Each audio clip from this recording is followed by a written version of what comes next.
संबंध बनाते वक्त पति करता था ये हरकत, पत्नी ने तोड़ दिया रिश्ता। नमस्कार दोस्तों, हमारे चैनल यू मोटिवेशन आपका स्वागत है। तो चलिए आज की कहानी को शुरू करते हैं। मुझे ऐसा लग रहा था कि वो रात बीतेगी नहीं। मेरा सिर फट रहा था और मैं लगातार रोए जा रही थी। रोते रोते जाने कब आंख लग गई। सुबह 6 बजे नींद खुली तो मेरा पति सामने था, पिछली रात का सवाल लिए। उसने पूछा, तो क्या सोचा तुमने? तुम्हारा जवाब हाँ है या ना। मुझे कुछ समझ में नहीं आ रहा था। आखिर हिम्मत करके बोली, आप आज ऑफिस जाए प्लीज। मैं आपको शाम तक फोन करके बता दूंगी, वादा करती हूँ। उसने धमकाते हुए कहा, ठीक है, मैं 4 बजे खुद तुम्हें फोन करूँगा। मुझे जवाब चाहिए और हाँ में जवाब चाहिए, वरना रात में सजा भुगतने के लिए तैयार रहना। सजा से उसका मतलब था एनल सेक्स। उसे पता था कि मुझे इससे बहुत दर्द होता है, इसीलिए उसने इसे टॉर्चर करने का तरीका बना लिया था। 9 बजे तक वो और उसकी बड़ी बहन दोनों ऑफिस जा चुके थे। मैं घर में अकेली थी। घंटों सोचने के बाद मैंने अपने पापा को फोन लगाया और कहा कि मैं अब उसके साथ नहीं रह सकती। मुझे डर था कि पापा नाराज होंगे, लेकिन उन्होंने कहा, तुम बैग उठाओ और निकलो वहाँ से। मैं अपने ओरिजिनल सर्टिफिकेट्स और एक किताब लेकर बस अड्डे की तरफ भागी। पति को मैसेज किया कि मेरा जवाब ना है, मैं अपने घर जा रही हूँ, और फोन स्विच ऑफ कर लिया। थोड़ी देर बाद मैं अपनों के बीच अपने घर थी। मैंने शादी के 2 महीने में ही अपने पति का घर छोड़ दिया था। मेरा पति साहिल, जिसे मैं आज से तकरीबन 3 साल पहले ग्रेजुएशन के आखिरी साल में मिली, वो बहुत हंसमुख था। मुझे उसका आसपास रहना अच्छा लगता था और यूं ही आसपास रहते हुए प्यार हो गया। हम घूमने जाते, घंटों फोन पर बातें करते। जिंदगी कुछ ज्यादा ही मेहरबान थी, लेकिन ये गुलाबी रोमांस ज्यादा दिन नहीं टिक सका। धीरे धीरे मुझे लगने लगा कि ये वो बराबरी वाला रिश्ता नहीं है जो मैं चाहती थी। ये रिश्ता वैसा ही होता जा रहा था जैसा मेरे मम्मी और पापा का था। फर्क इतना कि मम्मी कुछ नहीं कहती थी और मैं चुप रह नहीं पाती थी। पापा छोटी छोटी बातों को लेकर मम्मी पर चीखते, हाथ उठाते। मम्मी बस रोती रहती। साहिल के साथ बहस होती तो वो अक्सर धक्का मुक्की पर उतर आता और जबरदस्ती करीब आने की कोशिश करता। मैं मना करती तो चीखता चिल्लाता।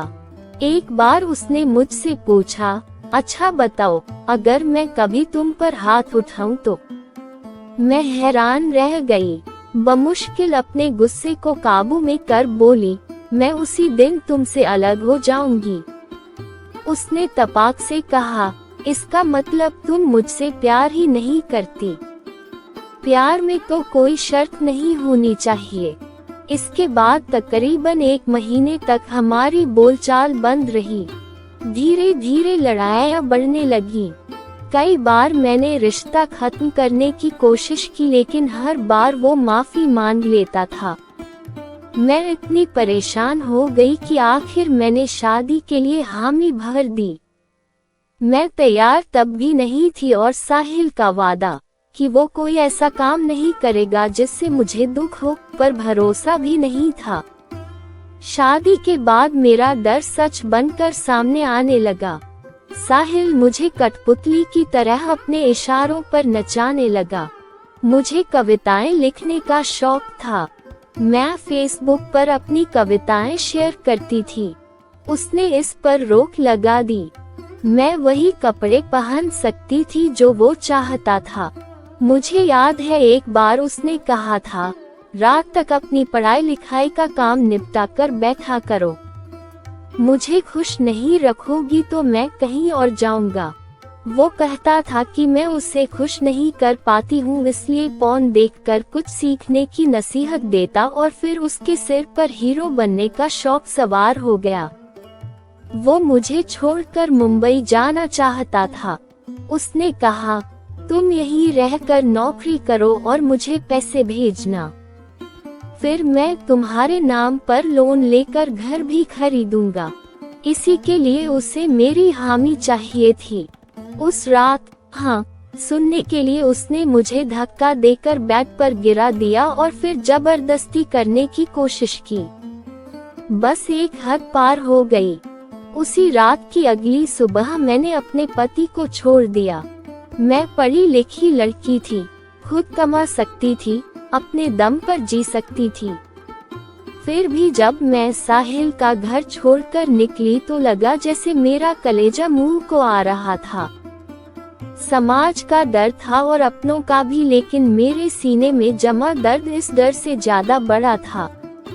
मम्मी पापा और 2 बहनों से घिरी मैं अपने घर पहुंची। मेरे बाल बिखरे हुए थे और आंखें रात भर रोने की वजह से सूजी हुई।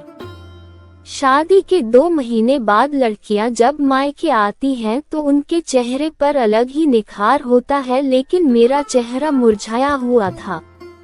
पड़ोसियों की चतुर आंखों को सच्चाई भांपते देर नहीं लगी। मेरे घर आने वालों का तांता लग गया। सब कह रहे थे हमारे साथ बहुत बुरा हुआ।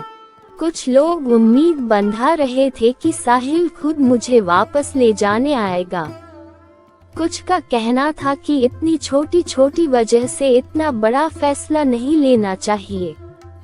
जितने मुंह उतनी बातें, लेकिन ये बातें मेरा फैसला नहीं बदल सकी। साहिल का घर छोड़े मुझे 7 महीने हो चुके हैं और अब मैं अपने रास्ते खुद तय कर रही हूँ। मुझे फेलोशिप मिली है, मैं नौकरी कर रही हूँ और साथ में पढ़ाई भी।